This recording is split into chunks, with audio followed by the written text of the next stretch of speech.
2024ல நிறைய தமிழ் சாங்ஸ் வந்தது. அதுல சில செம ட்ரெண்டிங் ஆச்சு. எல்லாத்தையும் ஒரு லிஸ்ட் போட்டு இந்த வீடியோல எடுத்துன்னு வந்திருக்கேன். வாங்க இந்த வீடியோவை பார்க்கலாம்.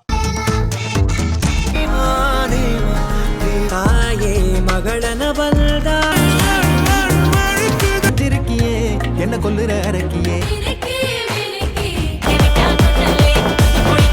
அந்த பையன் நான் தான் அந்த பையன்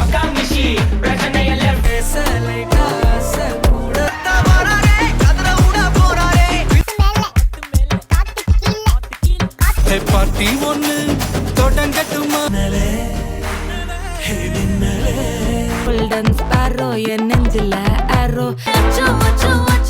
எண்ணமே உன்னால உள்ள பூந்தது தன்னால ஜவாய் நிக்கிறிய பஞ்சு மிட்டாயா ஆமா பஞ்சு மிட்டாயா துடிக்கிறேன். உங்களுக்கு பிடிச்ச பாட்டு எதுன்றதை கமெண்ட் செக்ஷன்ல மறக்காம சொல்லுங்க.